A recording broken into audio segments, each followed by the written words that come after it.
In this video, you are going to learn useful English phrasal verbs that you can use to talk about travel. For example, look around. Well, it has different meanings and different uses depending on the situation. We're going to be looking at examples so that you can really understand how it's used, how you can start using it.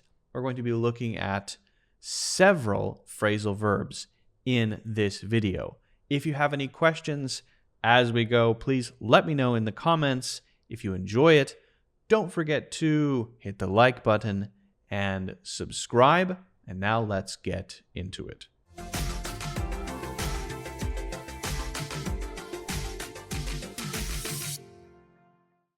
Phrasal verbs for travel. We're going to be talking about these in the context of travel, but I will mention the other uses as well. And some of these might be familiar, but I'm just going to mention them because if we have a little bit of overlap between them, I think that is okay. Our first travel phrasal verb is set off. Now, the simple meaning of this is to leave, right? That's a V. To leave. But it is not always exactly the same as leave. Because if you're just going out for 5 minutes to get some eggs from the supermarket, when you leave your home, you probably won't say, "We set off to get eggs." The phrasal verb set off is leave. It's usually more like leave for a journey, right? A road trip, a family trip, an all-day thing. It doesn't have to be a long journey that, is 3 weeks long, but it has that sort of feeling to it when we say set off. So that's the difference between set off and leave in regards to travel specifically. So let's look at a few examples here. We're setting off at dawn to avoid the traffic. Okay, we're leaving at dawn to avoid the traffic. That's when we're going. So it's the moment of leaving. It's when we depart. And another word that we can use is depart. Depart is more formal. Depart would be more often used specifically for the airport, for the boat. The flight departs at 7:25. And in fact, when you look at the board in the airport, you see two things. You see departures and arrivals. Departures and arrivals on the board. They set off on their backpacking trip through Europe last summer. They set off on their backpacking trip. So this is definitely something like a journey. A journey. Right? And last summer is not too specific. So that's the flexibility of set off, is that it could be very specific, like we should set off at dawn, which could be 5 a.m. or something. That's very specific. That's a pretty specific time. Or they set off last summer. So it could be a pretty specific time, or it could be a pretty general. It could be a pretty general time. Okay? So just to be clear on that. Now I'll just mention, there is another meaning of set off that is very common. And that would be something like an alarm or something that is triggered by another thing, right? Let me explain what I mean by that, okay? So the loud noise set off the dogs barking. Okay, so because of the noise, then the dogs start barking. Okay, but some things are triggered by something else, right? So maybe there's some kind of alarm that is triggered by loud noise, right? Or maybe the fire alarm is set off by smoke. So the burning pizza set off the smoke alarm. The burning pizza set off the smoke alarm. Okay, so that would be a thing that is triggered. It's the same as the dogs, right? But it's triggered by the smoke. You can also have something set off by a fierce or a fierce thing, a fierce debate, for example, set off by a comment. Is comment set off a fierce or heated debate? Okay, well, same basic thing. They're all the same. Okay, so just to be clear on that, I want to be very, very clear. All right, now we're going to be talking about take off. Take off. Take off. This has a lot of different meanings. The simple meaning of take off is something like take off your hat indoors, please. Take off your hat indoors. It's polite to, it's polite to take off your hat when you go inside, or please take off your shoes before you enter the house. He took off his hat before he entered the church, something like that, right? But the other meaning related to travel is usually the flight itself, the airplane itself. So let's look at a couple of examples here. Our flight takes off in just an hour, so we should hurry. I fell asleep about 10 minutes after takeoff. Okay, so this is important to know because, and also you pay attention to the fact that this is one word, right? This is the moment that the plane leaves the ground. So when you're traveling, you have several different things. You have takeoff, and then, but you also have your boarding time, right? You see on the board, you say flight is now boarding. Now boarding. Well, the boarding time is usually 40 minutes before the takeoff time. So you need to be there way earlier usually. And if your flight is supposed to take off at 7:15 and you get to the gate at 7:15, well, the plane will not be at the gate anymore. The plane will be out on the runway, taxiing, getting ready to take off, right? So usually when people talk about the time that the flight takes off, there's a sense of panic if it's only 1 hour from now, because the flight, that means the flight may be boarding in 20 minutes, right?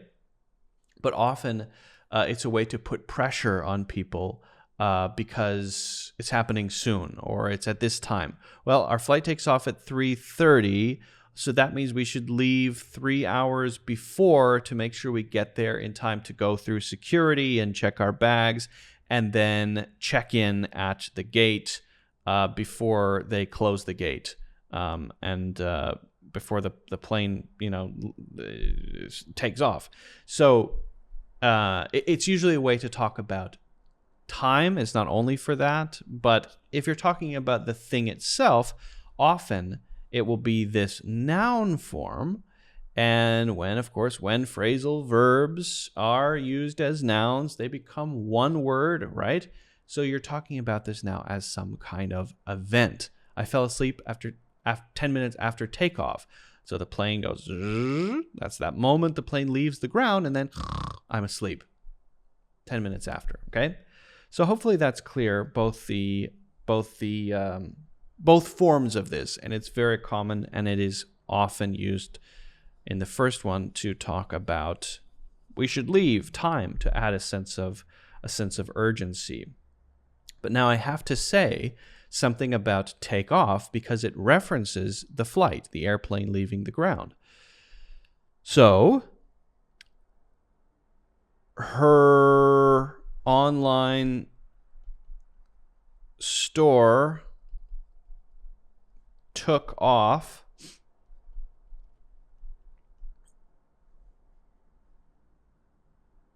after getting tagged by some celebrity. Maybe a celebrity bought something from your online store and then really liked it, so they tagged your product or you or your Instagram account on Instagram or something like that, and that, your store was doing okay before, but now your online store has skyrocketed. Now it's very successful. So this takeoff thing is the same as the airplane. It's going like this and it goes. This is talking about growth, about success, about a startup company, about a platform, a service, a product, a career, someone's music career. My music career really took off after that show that I did in Seattle, right? Because of that, something happened. Somebody posted something. It took off after that. So I gained success after that. The band's career took off after the song was featured in a hit movie, for example. Okay? Now, our next one is check in. Now, check in will be pretty familiar. Check in, one meaning of check in is when we know something is going on and we want to quickly make sure things are okay, to check the status of something. For example, I know that somebody is working on a custom thing that I ordered, right? Maybe I ordered a custom jacket, and I know it's a process that takes a long time, and I stopped by this tailor's shop, and I just want to check in to see if to see the progress, right? So that should be familiar. A mother checking in on her son who is playing in the other room, just looking in the door to make sure everything is okay, to make sure he's not eating Legos or something like that. Or I know that my friend is not feeling well, so I stop by my friend's house to check in. But check in has a very common usage related to travel, and this is an official process. This is an official process of maybe letting them know I'm here. And this is often an essential beginning thing to make another thing happen. So you are flying somewhere, you get to the airport, you go to the check-in counter, it's called the check-in counter, and you get your boarding pass. You show them your passport, right? This is the check-in process. It's an official process that allows you to get the thing that you need, and you're giving usually some information. Now, you can also do usually a self-check-in or an automated check-in at some kind of kiosk. So often these days, there's a kiosk where you can check in by yourself, right? So it doesn't have to be with a person. It often is. When you go to a hotel, when you get there, you have to get your key. You have to maybe give them your passport. You have to answer some questions. You maybe have to put your credit card on file in case you destroy the room. Well, this is an official process where you check in. And for anything like this, check-in is often the word that is used. Now, this is not used for transactions. For transactions, especially at a store, for example, a supermarket, that would be check out. To check out at the store would be to pay, to leave, to pay and leave, right? Check-in is the beginning official process usually to get a thing, to get a service, to go somewhere that you want to go, right? When you go into those big buildings in New York City and Manhattan, I've been in a few for meetings and things, and you have to check in with the security at the front desk before they'll let you in. If you don't check in with them, they will not let you into the building. You have to say who you're meeting, what time the meeting is, how long the meeting is going to last, right? And then they'll give you a temporary security pass, right? You have to check in, and you check in at the hotel, and you check in when you go to a doctor's office, right? You go to get a physical examination or get your teeth cleaned or whatever. The first thing you do is you check in. I check in online when I take, for example, my son to his pediatric appointments. They have this cool thing where you can do an online check-in. They send you a reminder text message, and then they say, don't forget to check in. They send it 3 days before the appointment. Then you go through the check-in process online. You have to give them some information, birthday, and sometimes you have to pay something. And then you get a code, and then when you scan the code on the day of the appointment, you just go in. And they say, oh, you can skip check-in because you have the code, right? So that's pretty cool. So the check-in would be if you didn't have the code. All right. So let's look at some simple examples here just to review. We need to check in at the airport 2 hours before our flight. Again, talking about our time, because we need plenty of time to go through security and all of that stuff. Upon arriving, we checked in at the front desk of the hotel. So again, this is exactly what I was just describing, just to show you a couple of specific examples. You can do that at a doctor's office. You can do that in all kinds of different places. And you can require other people to check in. If you're running an event or something, maybe before they go into the event or something like that, you have them check in. All right? We have a couple more we're going to do here. The next one is look around. To look around. Now, the simple physical meaning of this is to use your head and your eyeballs to look in different directions, right? But that's not how we usually use it. It's a little more nuanced than that. So, for example, you walk into a shop and the shop attendant says to you, how can I help? And you say, I'm just looking around. Well, if you're just looking around, are you doing this with your head and your eyes? No. You are casually browsing in the shop. You are looking at things. You don't have a goal or a purpose, right? That's really the underlying meaning. Without a clear goal, usually. I suppose you could use it sometimes if there's a goal, but the general feeling that you get with look around is it's casual, it's relaxed, it's informal, it's here and there. There's no set path. There's no clear direction. It's whatever I feel like doing in the moment, right? It is about looking at things. It is about seeing things. It is about maybe buying something in the case of the shop. But I'm not here to buy a specific thing. If I go into the shop and the shopkeeper says, how can I help you? Can I help you find anything? And I say, yes, I'm looking for a waffle iron, a very specific thing that I need, right? That is not looking around. That is not looking around. But again, the general meaning of look around, the more common one, is not actually doing this. It is actually casually, informally browsing. Okay? And you can do that online too. So there you're looking at your computer screen or your phone screen, right? But you're still looking around, maybe on Amazon or something like that.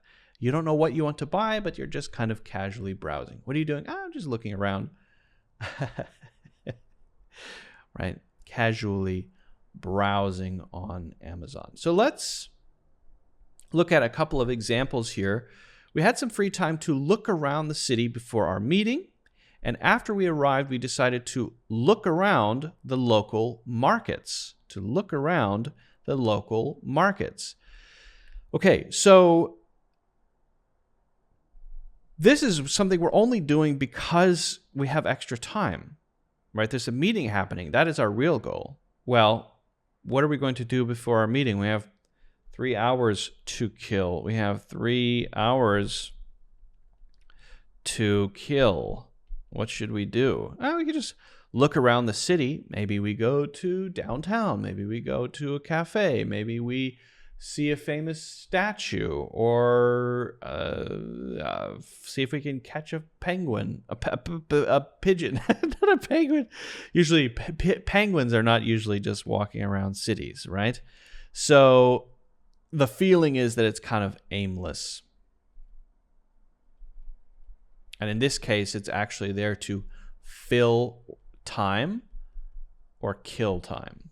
After we arrived, we decided to look around the local markets. Now, maybe I know I want to buy something. I know I want to buy an item of clothing. So I do have something in mind. Can I still use look around? Yes, absolutely. Absolutely. The difference between using look around and using something else is that if I know exactly what it is that I want, then I won't use look around. But even if I have some general goal or criteria or goal, even if it's general, I can still use look around. I want to buy a sweater, and I want it in kind of a local style. So I know I want an item of clothing, maybe a sweater, something warm. I didn't want to take my own sweater, so I want to buy something to stay warm here on this trip. But I don't know which. I don't exactly know. I don't know. I'll decide when I get there. So I get there. I look around. Now, I could look around the winter clothing section. So I get into the shop and they say, can I help you? Oh, yeah, I'm looking for the winter clothes. Oh, over there. Once I get there, now I'm looking around the winter clothes to find maybe a sweater that I want or need, right? And so it's very flexible. It's very flexible. And the feeling there is that it's kind of a bit aimless, a bit casual, a bit freestyle, and there isn't one clear specific thing that I need. I went to buy the iPhone 17. Well, then you're not looking around, are you? But after I bought my iPhone 17, I decided to look around a bit. So I did both. I went to buy a thing, specific thing. I got that specific thing, and then I looked around a bit. Okay? Hopefully that is very, very, very, very, very extremely clear. I should mention one thing about this, actually, before we move on from look around. You can have a specific thing in mind and look around for it. But if you look around for a specific thing, then it is more like the first thing that I said. That it's more like that. So if I say I looked around for my keys and I couldn't find them, my keys are somewhere. I don't know where my keys are. So I'm doing this. I'm walking around the house doing this. I'm looking down, I'm looking up, I'm looking over. It's more like that. So if I'm looking for a specific thing and I say I'm looking around for my keys, I'm looking in all different places. That's the around part. I'm moving all around. I don't know where they are. But that's more like that. More like the original meaning. She looked around the room for a familiar face. You get to a party. It would be great if I weren't just here with a bunch of strangers. Is there anybody I know here? Oh, Barry's here, right? Oh, there's Barry. Oh, Barry. Oh, hey, Barry, right? So I'm looking around. For what? For a specific thing. What am I looking for? A face I know. There's Barry, right? So hopefully you get the picture, but obviously the key is to make your own examples and look at more examples and really try to get a feeling for it. Okay, the next one is drop off.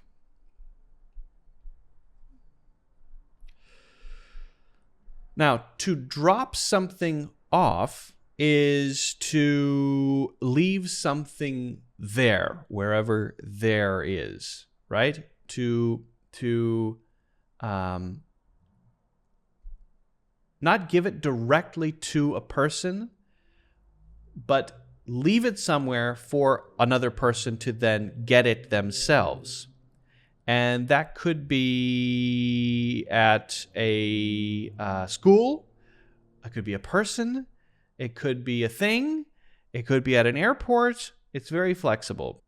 So for drop off, when you drop something or someone off, you're not doing the next thing. So if you drop a friend off at the train station, right? They visited you or you met them at a coffee shop and then they don't have a car, so you drive them to the train station. You don't get on the train with them, right? If you drop your sister off at the airport, you don't go into the airport usually with her. You're in the car and you leave her there and she then does her thing, checks in, goes through security and boards her flight.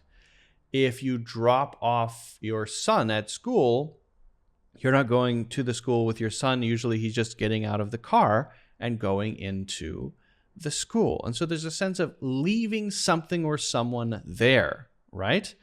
If you're not home and I drop off a pan full of muffins that I made, maybe I left them on the shelf next to your front door outside. You better hurry up and get them so that they don't get too cold. So I leave them there for you to get. It's a general sense of leaving something in a specific place, or someone, of course, in a specific place. But I think we should probably look at a couple of examples to really get the idea here. So drop off. Can you drop me off at the train station on your way to work? Can you take me to the train station? Can you bring me to the train station? I guess these are pretty much the same thing. Can you take me to the train station? Can you bring me to the train station? Pretty much the same. But it really suggests I'm leaving you there and I'm not going in. We dropped off our luggage at the hotel and went straight to the beach. Now, this is a very common thing that you will do when you're on a trip. So a hotel will have a check-in time of, say, 3 p.m. I once stayed at a hotel that had a check-in time of, was very late. It was 4 p.m. or something. And I arrived at the hotel I was exhausted, 10 a.m. So I had a long time before I could check in. I had all these bags with me. And so I went to the front desk at the hotel and I said, hey, could I please leave my bags here, maybe with you? And they said, sure, absolutely. So what did I do? Well, I went to the hotel, I dropped off my luggage, and then I went to the beach. I want to spend time at the beach. I don't want to spend time just sitting here waiting to check in. So I haven't even checked in yet. I haven't checked in at all. What have I done? I have left my bags at the hotel. They're holding them for me, right? But it suggests that I'm just leaving them right there and they're taking care of them. I'm not doing anything with them, right? So drop off is used for objects, things in this way. I'll drop off the keys tomorrow. Maybe you need the keys to access something. I'll drop them off tomorrow. It could be that you're there and I give the keys to you in person. It doesn't mean only that you're not there in person. It could be. But often it's whether you're there or not. So if you aren't there, then I'll just leave them somewhere.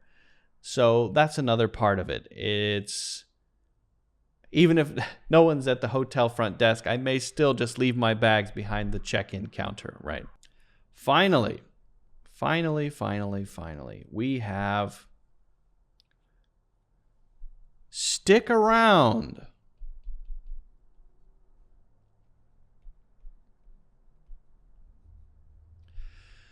To stick around is to stay near something or someone, or to stay in a particular place. But it's a casual feeling, and usually it's voluntary, right? It's different than saying I had to stay. I couldn't leave.